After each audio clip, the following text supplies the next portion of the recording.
Welcome back to my YouTube channel. Make sure to like and subscribe to the channel for more interesting stories like these.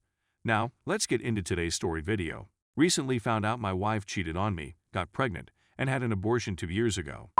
This might go on for quite some time, but I want to give as many information as possible.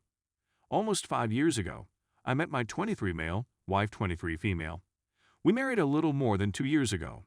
We were an outstanding fit who enjoyed spending time together and doing things we enjoyed. I'd never been so certain about anything in my life as I was when I chose to marry her. We had been living in a town approximately 4 hours away from where we first met, while I worked full-time and she went to school full-time and worked part-time. I was given the possibility to transfer within my firm and return to the location where we met. This was something we had hoped for in the future, but we had not expected it to arrive so soon in our lives. We didn't have much time to think about it, since my job required a response within a few days. We decided to go forward with it, although we still had a lease at our existing place for roughly 3 months. So we agreed that she would remain there till her lease expired and then move up with me. This obviously put our relationship to the test and made things more challenging, but from what I could see, we were making it work. She was finally able to catch up to me. Everything went swimmingly, and we were soon settled in. For some reason, it seemed like everything had altered. We battled all the time because she was so cranky. I'm sure there were times when I could have done better, but practically every one of these conflicts ended up being my fault. She made me feel like I was the worst spouse in the world, and that no matter how hard I tried to please her, it always backfired. She had reduced her studies at the local college to a couple and begun working full-time instead. She always appeared gloomy and like she was concealing something from me. I'm not usually the kind to spy through people's phones, but there was certainly something she was trying to hide from me on there. She had altered her password and erased my fingerprint.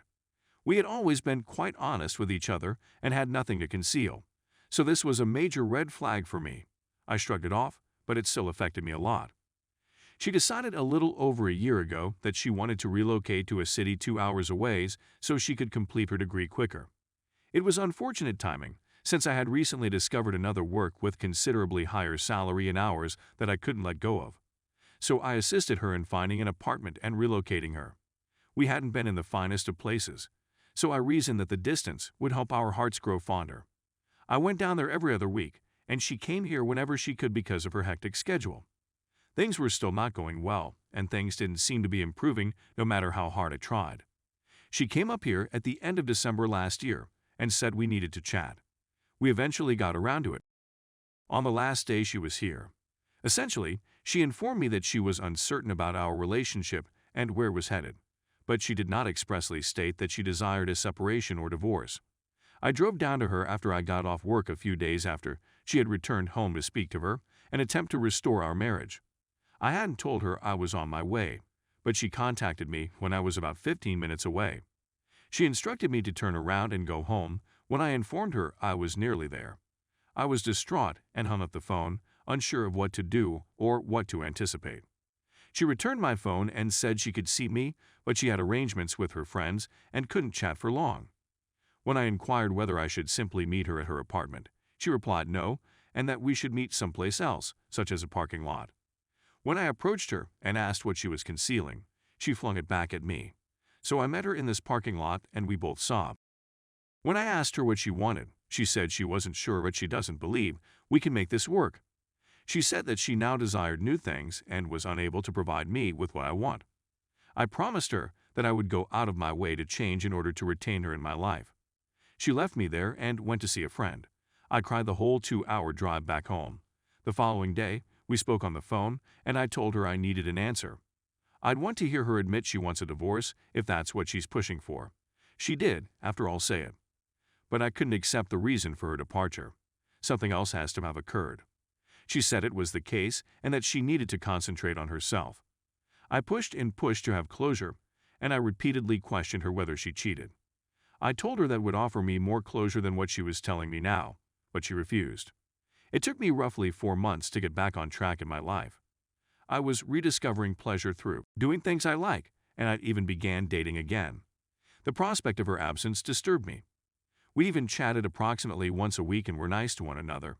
There didn't appear to be much possibility of us getting back together anytime soon, but at least we could communicate to one another without any problems. She knew I was dating, and I knew it worried her, but I also knew she was pleased for me. My name was also on the automobile she was driving. It needed to be repaired, and it would be too costly for her to take it to a shop, so I promised to fix it to assist her. She brought it to me about a week ago, and I mended it as we discussed our relationship and where we went wrong. It was a peaceful chat with no problems until she became emotional and stated, "I committed errors that I'm not proud of." This was something she hadn't stated before, so it worried me and made me suspect of her cheating. I didn't want to get into a fight, so I left it alone. We ended up going out to brunch together and having a great time. I'd been missing her a lot. She returned home, and that was the end of it. She contacted me the next morning to say she had a fantastic time with me. Then she said that she was perplexed and uncertain about us. So I asked her why she didn't want to share her errors with me. She informed me that I had no clue how horrible it was and that she had already suffered enough as a result of it. So I pushed and pushed, hoping to pull it out of her. Because my mind was creating so many assumptions, I couldn't simply leave it at this point. She inquired as to what I was assuming. I informed her that I knew she cheated, but I didn't know where, when, or with whom. She didn't have anything to say. I persisted in pressing.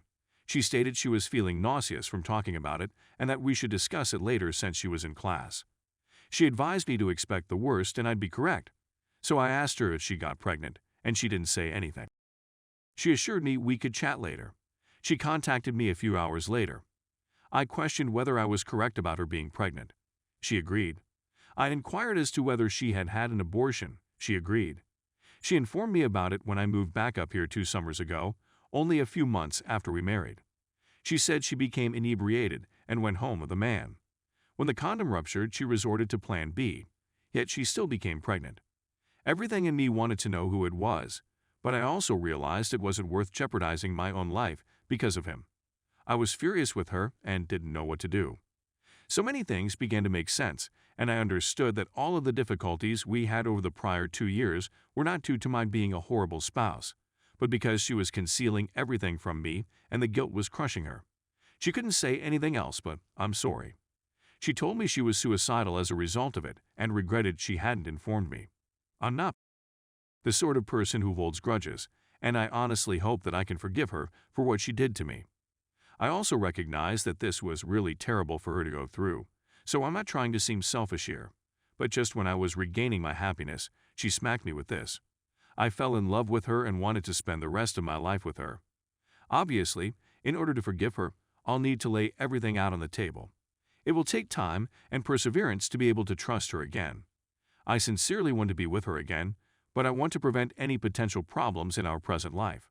She still has a year and a half of school left, so we couldn't live together given my present employment position. I know I still need time to analyze everything and figure out which way I want to proceed in. Do I really forgive her for this atrocity and restart my life with her?